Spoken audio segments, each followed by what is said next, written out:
So once again, Netflix kind of drops a foreign horror film out of nowhere. This time we've got a Filipino horror film called Mallari. Mallari? That's what I'm going with. So, oh boy.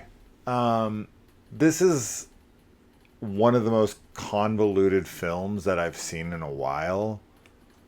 For I just don't understand why it has to be this convoluted for what it's trying to do. Okay, so this is based on the real life first Filipino serial killer, documented serial killer, who killed 57 people and was a priest. And this took place in the 1800s, like the early 1800s. And so, you know, gonna make a movie on that? All right, what you got here? This movie deals with so much stuff. This almost plays out like an anthology that's interconnected with three different timelines taking place simultaneously, just kind of weaving back and forth. There's so many different ideas being thrown at the wall here. You've got pretty much name it and it's in here, man.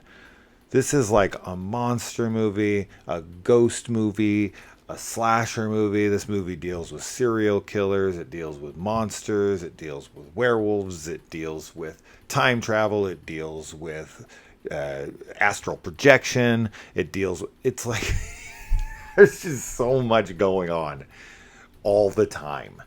There is a ton of really bad CGI effects.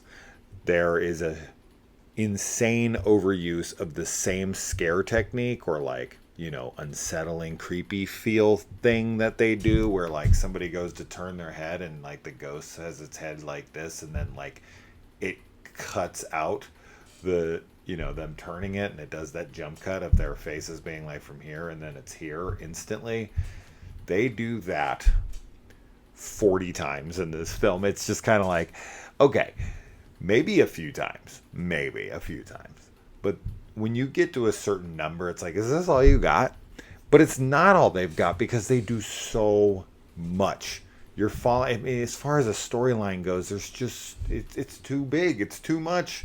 I mean, really the smallest thing I can say is you have this guy he's a doctor. He has this girl he's in love with, and they're going to get married. Everything's wonderful. And then he has this premonition that she's going to die, and he has to save her, and he has to return to this place to, you know, to figure out how to save her. And then he uncovers this big mystery, and goes and finds this recording from the past.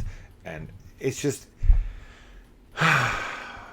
the amount of times we weaved back and forth between it. I honestly got lost after a while, and I do think this has to do with the fact that it's subtitled and the movie's 2 hours and 10 minutes long. And it's just like, does it really need to be this complicated? Like, do we really need to have three different timelines? Two, I would have probably been fine with. The one in the middle could have been condensed into just those two. And the fact that we're dealing with like a real life serial killer here, and this is the story that we came up with for him, you know, Juan Servino, or Severino, I think his father, Juan Severino. When you look up his story, yeah, it's wild. You know, they would never suspect the priest, and he had mental illness, and of course back then they didn't recognize such a thing, and you know, he killed 57 people before he was caught and eventually hanged. But I just imagine watching a story about, like, you know, John Wayne Gacy or something, and we're doing a movie on him, and it goes into like three different timelines with like time travel, astral projection, ghosts, demons. There's this specific like demon from the Philippines where the demon like rips themselves in half and with wings and is like floating around. There's There's so much, and then there's so much CGI. There's like an old woman, and her face is all CGI'd to look old. Ooh, that really hurts. The dramatic scenes where, because it is supposed to be dramatic with her, and it really cuts into it. There's this transferring of the evil that's done with something out of the mouth that looks horrendous.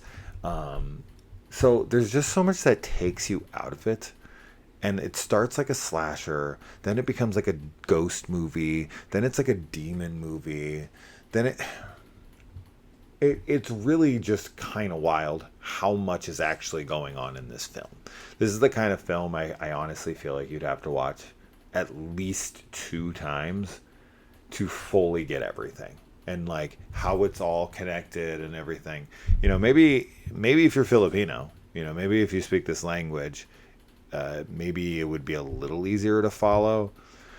But I did break this up into like 3 or 4 viewings because it was just so all over the place. And I was trying to pay attention, but I would get distracted. I went and saw the movie The Bike Riders today with Tom Hardy and Austin Butler, Jodie Comer. And so I had to like stop for that. And then I came back, blah, blah, blah. But like, there's just so much. And it feels so unnecessary. And I'm not saying there hasn't been serial killers who have had like supernatural stuff put around them, real life ones, right? Like, of course we have. American Horror Story did a whole bunch of that shit. So I'm not saying that this is like unprecedented and this is the first time and what were they thinking? Like, it always should just remain as real as possible when it comes to real life murders. No. But to just take it and make it this convoluted feels so unnecessary. For me. I didn't hate it, though.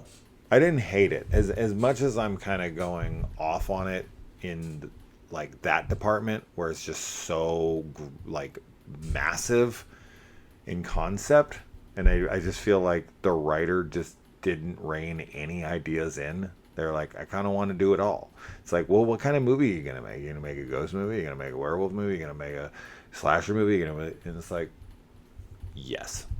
And it's just, I don't know, man. It doesn't really call for it. And it makes the film too confusing when you're watching it, when we just keep jumping all over the place in time. And you're trying to follow this killer, and there's tons of different killers and demons and then ghosts and curses, and you're like, the fuck is going on? Okay.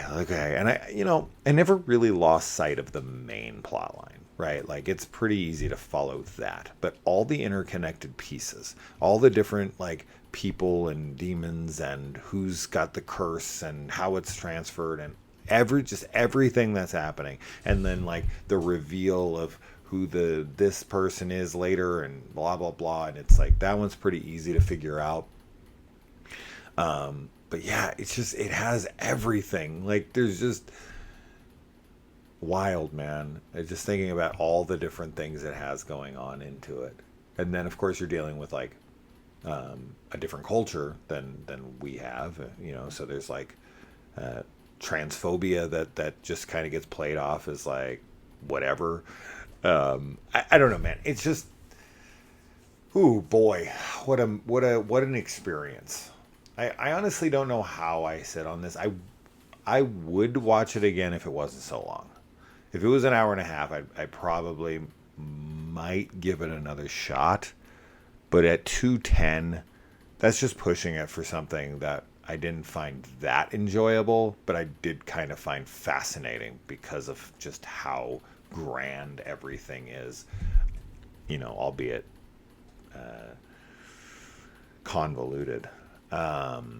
So anyway, I don't know exactly how that will sell this film or make you, I think the way this will go is people will be either super intrigued, like, holy shit, I gotta see all of that chaos, or like, oh no, wait, that sounds nuts to me, I have no interest. I guess that's the way this is gonna hit. So I'm glad that's how this review should hit with you guys, and I get it. And that's, which ones of you are intrigued, and which ones of you are like, absolutely not. That sounds like an absolute mess. It is a bit of a mess. It is a bit of a mess. Because it tries to take on, when I say it tries to take on too much, that's an understatement. There's movies I watch where I'm like, oh man, this bit off more than it could chew. This is like times 3. It's it's a sight to behold, man, when you're watching it. Just kind of like, oh, okay. And we're here now, and there's all these different characters, and they're dealing with all these different things, and we go away from so many different characters for so long, and then when we come back, and then there's little side characters that are doing things too, and then they're brought back in later. It's wild. No second is wasted, man. They really pack this film full. They definitely did not slack on packing this thing to the brim. So I'll give them that. I mean, I feel like if you were really buying into it, especially if like you're Filipino, and as I said, you speak the language, or if you're familiar with this town, Magalang or something. If you were familiar with that, and the killer, Juan Severino, it's all off memory, sorry. Then yeah, maybe this would be like really cool. And I did look into it, and this thing, I don't know what the awards were, but it got nominated for a bunch of awards, including like Best Picture. So I think this is a pretty big hit in the Philippines. But that's great.